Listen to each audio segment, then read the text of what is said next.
students. Today I am going to explain you the poem The Noble Nature, which is in your course RBSc class 12th. The poet of this poem is Ben Jonson. Here is the text of the poem. It is not growing like a tree, in bulk doth make man better be, or standing long on oak 300 year, to fall a log at last, dry, bald and sere. It is not growing like a tree in bulk. इस paragraph का meaning ये है, stanza का meaning ये है कि यदि हम केवल पेड़ की तरह ही बहुत बड़े हो जाए, बल्कि हो जाए, भारी हो जाए, यानी आकार में वृक्ष के समान विकसित हो जाना मनुष्य को महान नहीं बना देता. और standing long on oak 300 year, to fall a log at last, dry, bald and sere. अथवा 300 वर्षों के लंबे समय तक ओक वृक्ष के समान खड़े रहना, अंत में सूखा, पत्तियों रहित एवं मुरझाया हुआ लॉग यानी लट्ठा बनकर गिर पड़ना किसी को महान नहीं बनाता है. सेकेंड स्टैंजा है इस पोयम का. A lily of a day is fairer far in May, although it fall and die that night. It was the plant and flower of light. In small proportions, we just beauty see, and in short measures, life may perfect be. Here poet is giving an example of a lily, which is a very beautiful flower. इस stanza में जो poet है वो lily के उदाहरण के द्वारा हमें ये समझाना चाहता है कि एक दिन जीवित रहने वाला जो लिली है, लिली पुष्प या फूल है, इस फेयरर फॉर इन मे, ये बसंत ऋतु में काफी सुंदर दिखाई देता है, मई के महीने में काफी सुंदर दिखाई देता है. यद्यपि although it fall and die that night, उसी रात्रि वो गिर जाता है, नष्ट हो जाता है. It was the plant and flower of light, फिर भी वो पौधा किसका प्रतीक है? प्रकाश का. यानी वो हमारे मन में आशाओं से परिपूरित कर देता है हमारे मन को, और इसीलिए इसे फ्लावर ऑफ लाइट कहा जाता है. सौंदर्य प्रदान करता है देखने वाले को. In small proportions we just beauty see, and in short measures life में perfect B.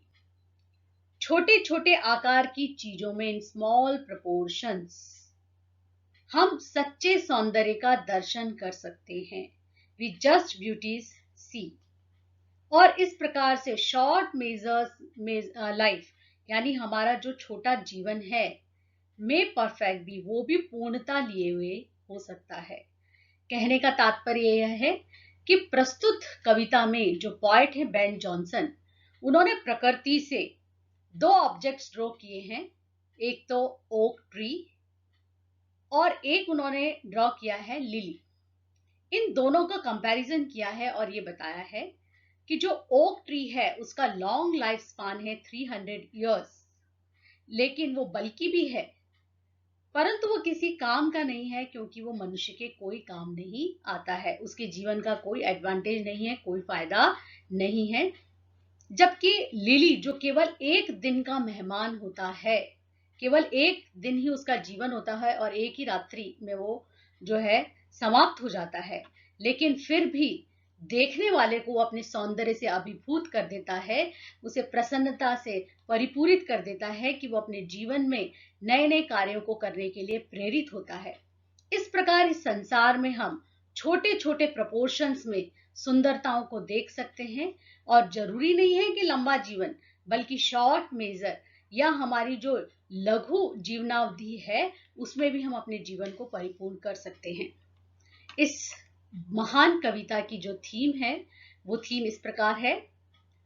The Nobel nature is a short lyric composed by Ben Jonson, imparting great meaning and a message to humanity that we live in deeds, not in years.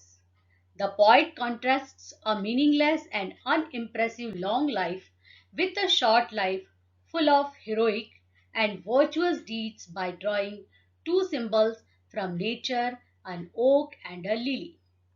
Johnson widely disseminates that the worth of human life is measured not in years but on the basis of achievements and noble acts that leave imprints on the vast eternity of time.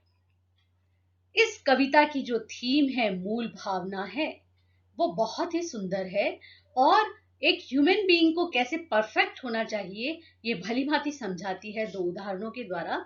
ये एक short lyric है जिसको compose किया है Ben Jonson ने। ये अपने अंदर महान अर्थों को समाये हुए है, इम्पार्टिंग ग्रेट मीनिंग, और एक मैसेज देती है मानवता को कि हम किस में जीवित रहते हैं। वी लिव इन डिड्स, हम कार्यों में जीवित रहते हैं, नॉट इन ईयर्स, हम सालों में जिंदा नहीं रहते हैं। कहने का मतलब है कि हमारे कार्य ही हमारे अस्तित्व को प्रमाणित करते हैं, न कि हमारी जीवनावधि उसको प्रमाणित करती है। The poet contrast is a meaningless and unimpressive long life.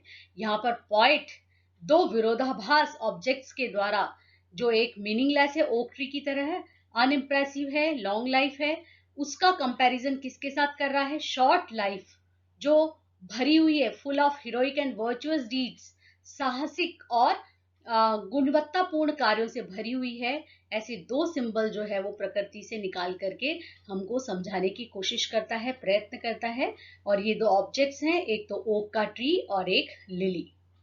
Johnson यहाँ पर विस्तृत रूप से व्याख्या करते हैं कि मानव जीवन की जो वर्थ है, महत्ता है, उसको मेजर किया जाना चाहिए, मापन किया जाना चाहिए आयु के वर्षों के रूप में नहीं कि उसने कितने वर्षों तक वो जीवित रहा है, बल्कि इस आधार पर उस ह्यूमन लाइफ का मेजरमेंट किया जाना चाहिए on the basis of achievements, कि उसने अपने जीवन में क्या प्राप्त किया है, एंड नोबल एक्ट्स, और कैसे उदारतावादी कृत्य किए हैं मानवता के लिए, that leave imprints on the vast eternity of time, और ऐसे महानतापूर्ण कृत्य जो है वो आने वाले समय में उन्होंने क्या छाप छोड़ी है।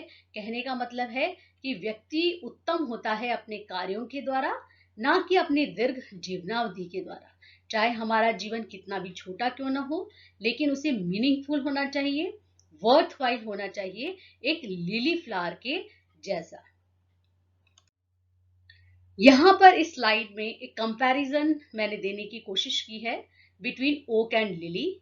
ये स्लाइड आपको बोर्ड एग्जाम्स के जो क्वेश्चंस हैं उनके आंसर देने में बहुत हेल्पफुल रहेगी। Human life can be perfect if it is made beautiful, worthwhile, meaningful and acting like a lily. मानव जीवन परिपूर्ण हो सकता है अगर इसे सुंदर, योग्य, अर्थयुक्त और एक लिली की तरह उपलब्धियों से युक्त बनाया जाए। यहाँ पर एक पिक्चर दिया है मैंने ओक ट्री का, देखिए किस तरीके से पत्ती विहीन हो जाता है ये, चाहे कितना भी बल्कि साइज में हो। एंड ओक ट्री, इसके क्या स्पेशलिटीज है? बल्कि in size, long life span, flowerless, fruitless, worthless and unimpressive. जबकि एक लिली का फ्लावर जो है उसका short life span, gives joy to beholder, worthwhile, cast a spell on everyone। छोटा जीवन काल है, देखने वाले को जॉय देता है, योग्यतापूर्ण है और हर किसी देखने वाले पर एक जादू सा प्रभाव डालता है। तो ये जो कंपैरिजन है, इन दोनों कंपैरिजन के अगर वर्ड्स को आप ध्यान में रखेंगे तो बहुत सारे क्वेश्चंस को इजीली आप अटेम्प्ट कर सकते हैं। ये मेरी एक कोशिश थी। Thanks students.